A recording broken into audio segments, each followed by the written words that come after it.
Bonjour tout le monde, on se retrouve aujourd'hui pour le déballage de Dwarf Romantic de duel, donc basé sur le jeu Dwarf Romantic, qui est un jeu de 1 à 4 joueurs, de placement de tuiles, qui est tiré aussi d'un jeu vidéo, bien sûr.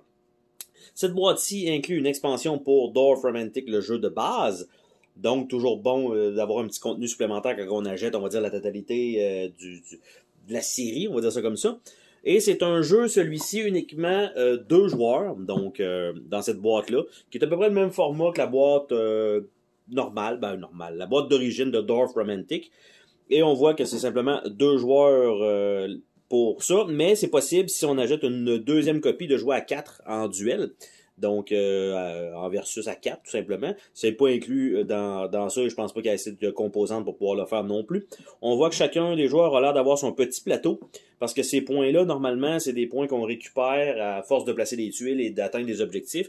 Mais là, je pense qu'il va y avoir une question de celui qui va faire le plus de points, et il va évidemment avoir des modules supplémentaires. Mais là, on voit pour un challenge supplémentaire et d'autres interactions, il y a 2 modules à ajouter. Donc, dans le jeu de base, on avait des boîtes qu'on déverrouillait en jouant, en ayant des scores un peu plus élevés, un peu plus élevés. Là, peut-être que c'est un peu différent pour cette boîte-là. Donc, on va voir ensemble qu'est-ce qu'on a là-dedans. Donc, on a la boîte régulière avec un fond brun comme ceci. Nous avons donc le contenu additionnel pour le board game normal. On a 4 tuiles spéciales. On a 7 tuiles de tâches avec un nouveau symbole dessus. On a un caméraman. On a 4 cartes de succès à avoir. On a 18 marqueurs de caméraman. On a des tâches ici. Et on a des wrap-around. Donc on a ça. Et comment ça fonctionne? Ben, pour ajouter cette expansion-là au jeu original, donc de prendre tous les marqueurs de la boîte de base, to the compartment for the red heart, bon, en tout cas, fait que bref, il faut mettre tout ça ensemble. On a un seul et unique livret de règles. Donc, comment fonctionne l'insert, bien sûr, avec la totalité des tuiles. Le gameplay va quand même pas mal se ressembler, je pense. Et la fin de la partie. Donc, après ça, nous avons des modules. Et donc, les task cards, dans le cas. Donc, on aurait possibilité de ça. On aurait les points d'intérêt. Donc, comme deuxième module. Et on a ça comme ça. Donc, le jeu est peut-être un peu plus simple. Donc, on a ici une première feuille donc de tuiles. De l'autre côté, ça va pas mal se ressembler. Donc, ça. Après ça, on continue avec même chose ici. Donc, l'autre bord, je pense pas que c'est ultra intéressant de regarder le derrière des tuiles. Mais, somme toute, pour l'instant, on a encore les mêmes genres de tuiles. Peut-être que c'est les mêmes, en fait, réutilisés en plus. On a ce symbole-ci qui est le nouveau symbole, donc qui est ajouté là-dedans. Ce qu'il faut dire, c'est quand même intéressant, c'est qu'il y a une petite coche quand même dans le coin pour pouvoir sortir les tuiles peut-être plus facilement et je ne l'utilise pas. Donc, on continue avec beaucoup de feuilles de punch. Bien sûr, le tray va tout prendre ça en compte. Ça va être un peu plus simple. On a ici les 2 plateaux des joueurs. On a un caméraman. Donc ça, c'est la feuille 8 qui est pour ce jeu-ci. Mais la feuille 9, c'est pour le jeu, donc le jeu de base. Donc c'est tout ça qui va aller dans l'autre jeu. Donc ça comme ça.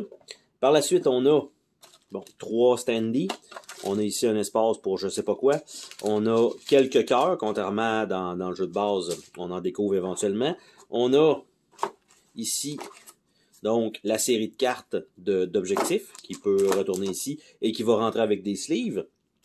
Et on a un pad de papier donc pour les joueurs. Donc ça va être aussi à... Il va falloir que je me les lamine. Et les cartes, quant à elles, donc on va avoir des succès quand ça va être atteint. Donc, et on a des tâches comme ceci. Donc, les tâches Large Field.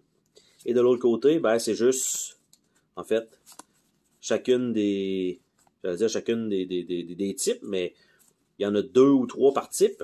Donc, le Large Field, Large Village, Large Forest, Field Master, Village Master, Forest Master, Many Field, Many Village et Many Forest. Donc, la question que je me pose, c'est est-ce que chaque joueur va avoir son propre plateau ou, en fait, il va avoir un plateau commun? Par la suite, ici, Donc, on a donc les objectifs, le photographe. Donc, comment jouer le photographe, comment jouer l'école, comment jouer Granary, Old Hoke. Probablement peut-être pour le jeu de base, peut-être. En tout cas, ça va être à voir. Ici, on a les achievements. Donc, faire 18 points et ça nous donne donc quelque chose de supplémentaire. On a celui-là ici et ça ici. Donc, toujours intéressant. Donc, je vais quand même vous montrer rapidement les achievements et les nouvelles règles une fois qu'on a réussi le reste. Donc, ça comme ça.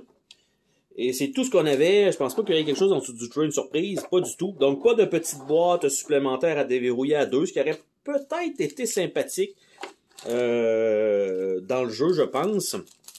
On voit qu'il y a 2 séries de tuiles, donc peut-être que chacun fait son propre plateau. Ça va peut-être être à séparer aussi comme ça. On a la feuille ici. Et donc, tout le reste des tuiles retourne là-dedans pour l'instant, à peu près le mieux que je peux. Et donc, ce que je disais, c'est ça, c'est les 4 cartes d'achievement. Ils vont être à transférer, donc de jeu. Et c'était donc le déballage de Dwarf Romantic de duel. Donc, probablement extrêmement sympathique à 2 joueurs. Et sur ce, on se dit à la prochaine pour une autre vidéo. Salut tout le monde!